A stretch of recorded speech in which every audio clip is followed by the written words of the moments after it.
Bismillahirrahmanirrahim. Assalamualaikum warahmatullahi wabarakatuh.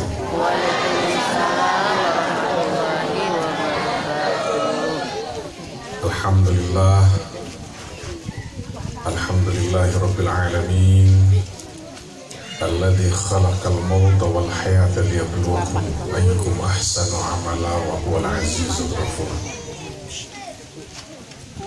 Alladzi khalaqas sab'a samawatin tibaqa ma tara fi khalqir rahmani min tafawut farja'il basara hal tara min futur.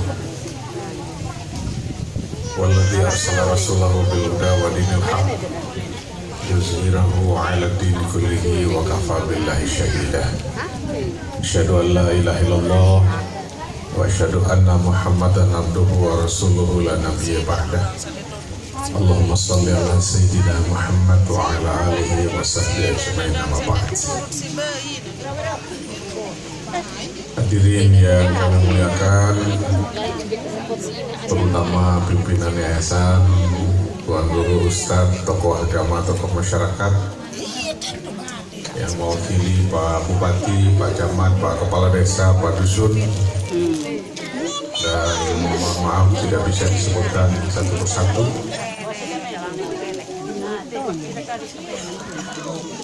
Memang setelah dilantik jadi gubernur di Nusa Tenggara Barat ini, salah satu aktivitas rutin kami itu adalah menyapa hampir semua desa, semua dusun yang ada di Nusa Tenggara Barat ini, dari Sapi bagian timur Pulau Sumbawa sampai ujung Pulau Lombok, Sekotong di Lembah, Lombok Barat sampai ke Lombok Utara. Kenapa kami lakukan ini? Karena dulu waktu kampanye 5 tahun yang lalu, saya dengan Umur Rohmi, Hajah Siti Rohmi Jalilah, wakil gubernur saya, punya kesempatan menyapa dan mengunjungi hampir seluruh desa dusun yang ada di NTB ini. Dan permintaan masyarakat cuma satu. Nanti kalau Pak Dr. Zul jadi pimpinan baru di Nusa Tenggara Barat, mudah-mudahan kebiasaan mendatangi desa dusun ini harus terus dilanjutkan. Jangan sampai datang ke desa-desa, datang ke dusun-dusun, menyapa pondok pesantren, bersilaturahmi ke tuan guru, ke tokoh pemuda, tokoh wanita, hanya di masa kampanye saja. Ketika kedudukannya sudah diperoleh, tidak kelihatan batang hidungnya lagi. Jadi saya mohon maaf pada Bapak Ibu, kalau baru kali ini datang ke sini, karena baru juga diundang. Kadang-kadang kita keliling desa-desa, dusun-dusun seluruh NTB ini nggak mudah. Tidak semua desa dusun seperti desa dusun Bapak Ibu semua. Di Lombok Utara masih ada desa yang jangankan mobil, motor, jalannya pun masih belum ada.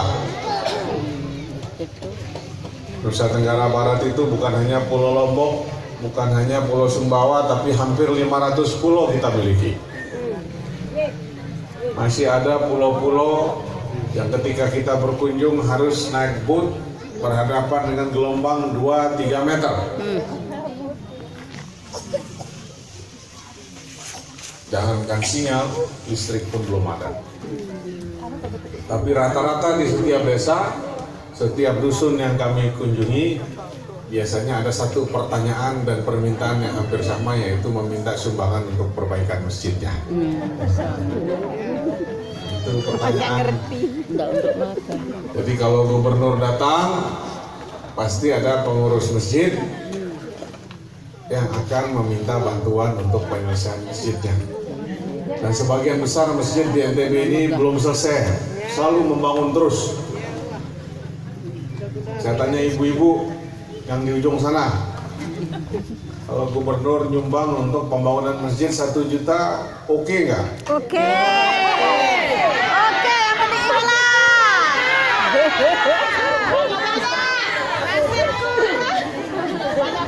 Saya mau tanya lagi yang sebelah sini. Kalau gubernur nyumbang 1 juta, oke nggak? Oke.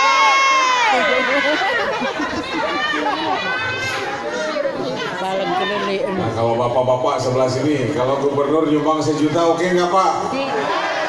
Oke, top.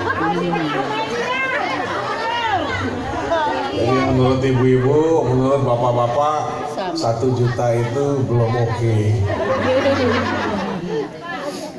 Coba sekarang saya ajak berpikir kalau ibu-ibu, bapak-bapak jadi gubernur. Di Lombok ini belum termasuk Pulau Sumbawa dan 500 pulau lain yang kita punya. Di Pulau Lombok saja ada 11.000 masjid. Kalau setiap masjid disumbang 1 juta, maka setidaknya kita akan menyumbang 11.000 juta. 11.000 juta. Nah, banyak nggak itu Bu?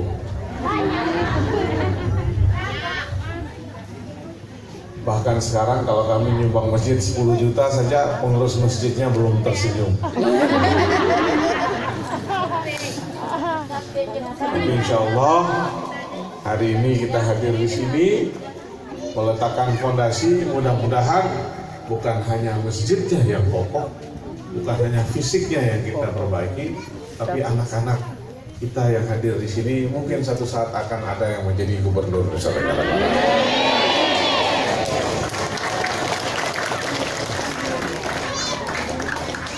Karena ini penyakit kita, ujian terbesar Tuan Guru itu bukan kemiskinan. Ujian terbesar pemimpin pondok pesantren itu bukan pengangguran. Tapi ujian terbesar pengelola pondok pesantren itu adalah membebaskan tanah di sampingnya. Biasanya kalau pemilik pondok itu tidak bisa tidur siang dan malam memikirkan bagaimana membebaskan tanah sebelahnya. Menggoda betul itu, mengganggu iman dan kekhusyuan ibadah. Nah, saya berbicara begini karena sekarang kita punya beasiswa mengirimkan anak-anak Nusa Tenggara Barat ini ke luar negeri. Kenapa pendidikan? Kenapa saya ini sengaja menyemangati pendidikan? Karena adik-adik yang ada di sini jangan menikah cepat-cepat. Jangan baru tamat SMP langsung menikah.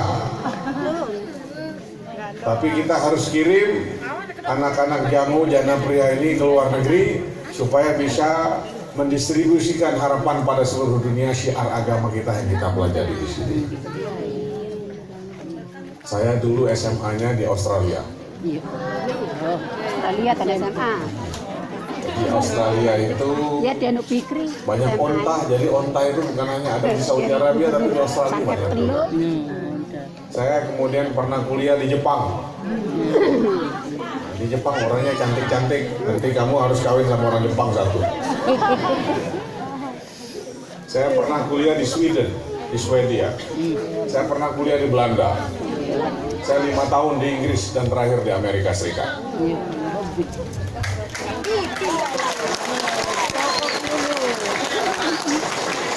Nah, kenapa kami bersemangat mengirim anak muda NTB ini ke luar negeri? Karena orang Bima, orang Dompu, orang Sumbawa, orang Lombok itu rata-rata bisa bahasa Al-Quran dengan baik. Bisa jadi imam, bisa azan. Saya pernah azan di masjid di Belanda. Karena bisa azan, saya tidak perlu bayar makanan. Bahkan ada seorang teman pengurus masjid di tempat namanya Boulder di Colorado di Amerika Serikat, beasiswanya 3 tahun. Tapi dia di sana sampai 15 tahun. Kenapa? Karena walaupun beasiswanya habis, karena dia aktif di masjid, he was eligible to get a scholarship. Dia eligible atau memenuhi persyaratan mendapat zakat mal dari jamaah masjidnya. Ternyata zakat mal dari jamaah masjidnya itu lebih besar dari beasiswanya. Jadi kalau orang NTB ke luar negeri, pasti hidupnya tidak akan menderita. Karena istri yang dibawa akan mengajar anak Indonesia yang lain untuk mengaji dan membaca Quran. Walaupun orang Indonesia kaya di luar negeri takut juga masuk neraka. Ada teman saya dari Bangka Belitung. Dia kerjanya menjadi imam orang Indonesia di Washington DC dan Virginia. Tapi di sana mobilnya bagus, apartemennya 2 di Amerika. Sekarang beliau namanya Ustaz Zuhri, jadi anggota DPD Republik Indonesia. Saya waktu itu diajak, kenapa dia orang ini uangnya banyak? Kerjanya ngantar koran. Nah, ngantar korannya itu habis sholat subuh berjamaah di masjid, dia pakai pulang sama kendaraannya yang bagus, tinggal melempar saja ke rumah-rumah penduduk pakai mobil, uangnya banyak sekali. Kenapa? Karena orang Amerika susah sekali bangun pagi. Nah, buat dia bangun pagi dapat pahala sholat berjamaah di masjid, dan itu dibuktikan barang siapa yang bangun pagi, Allah bukakan banyak pintu rezeki dari pintu yang tidak terduga-duga. Saya bayangkan nanti orang Jano, anak-anaknya itu ada yang di Australia, ada yang di Jepang, ada yang di Belanda, ada di Saudi, ada di Mesir, ada di Amerika, di Inggris, dan di seluruh dunia. Sehingga ketika tuan guru atau guru ngajinya ingin bangun masjid, semua bantuan bukan hanya datang dari gubernur, tapi dari seluruh warga desa yang sekarang berdiaspora di seluruh dunia. Jadi semangat, itu pesan saya pada adik-adik yang putri terutama. Jangan baru SMP, kemudian menikah. Siap dulu, kuliah setinggi-tingginya. Begitu juga ibu-ibu, anak-anak kita punya hak untuk memperoleh pendidikan yang lebih baik dibandingkan kita orang tuanya. Nah, saya sering bercerita di mana-mana karena waktu kita mulai jadi gubernur, kita disapa oleh gempa bumi yang tidak sederhana. Kita ada coronavirus disease 19, COVID. Nah, alhamdulillah kita dipilih Allah untuk melanjutkan syiarnya di muka bumi ini. Saya sering cerita ibu-ibu, terakhir pesan saya pada ibu-ibu terutama, ya. Saya sebelum jadi gubernur ini jadi anggota DPR di Senayan di Jakarta 3 periode, cukup lama. Saya jadi pimpinan komisi, saya jadi pimpinan fraksi. Ini ada banyak pejabat-pejabat provinsi di sini. Ada kadis desa, ada kadis pertambangan, biro Tesla, banyak pejabat-pejabat kita ini. Ada Karo Akpim dan lain-lain. Nah, kita sering bertemu presiden, sering bertemu wakil presiden, orang-orang kaya yang ada di Jakarta. Nah, ini pelajaran saya bapak-bapak, ibu-ibu, bahwa banyaknya harta, banyaknya uang, belum tentu menjamin kebahagiaan. Tingginya jabatan, belum tentu menghadirkan kesenangan. Saya sering bercerita, saya punya teman, bapak dan ibu, uangnya per bulan itu tidak kurang dari 300 miliar. Mau nggak adik-adik punya uang 300 miliar sebulan?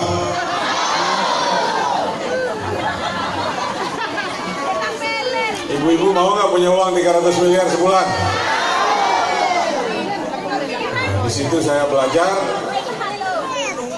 bahwa orang kaya pun ada deritanya masing-masing. Belum tentu uangnya banyak, hidupnya bahagia. Kawan saya ini punya uang 300 miliar setiap bulan, tapi oleh dokter dia dilarang makan nasi.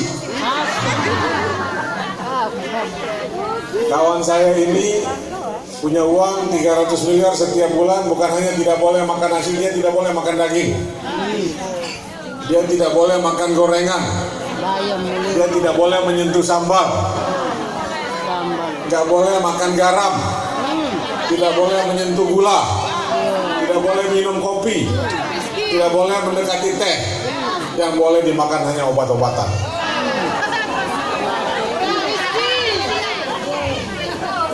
Nah, kalau ibu-ibu saya tanya, mau nggak punya uang 300 miliar tiap bulan tapi nggak boleh makan nasi?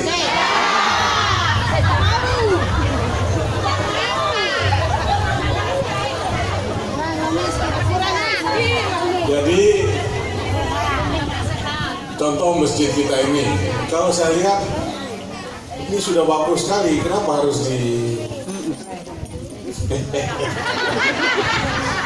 sekali. Karena saya sering keliling ke desa-desa, masih banyak masjid kita yang tidak ada atapnya. Masih banyak masjid kita belum ada lantainya. Bahkan kalau kita lihat masjid awal Rasulullah Muhammad SAW, atapnya hanya dari daun kurma, lantainya hanya dari tanah, tapi dalam bentuknya yang sederhana. Sekali orang bersujud di situ, langit bergunjang karena khusyuknya doa-doa jamaah. Oleh karena itu, Tuan Guru, Ustadz, kita harus membangun masjid kita lebih baik, tapi jangan lupa membangun kualitas anak-anak kita. Oleh karena itu, Bapak Ibu, saya senang sekali bisa di sini. Mudah-mudahan bukan kedatangan kami yang terakhir, dan saya berdoa mudah-mudahan adik-adik yang sedang duduk di hadapan saya ini kelak kami punya kesempatan untuk memberikan mereka beasiswa ke jenjang pendidikan setinggi-tingginya untuk kemudian kembali datang ke Janabaringnya membangun ibu bapaknya desa kita tercinta ini. Demikian, terima kasih atas undangan.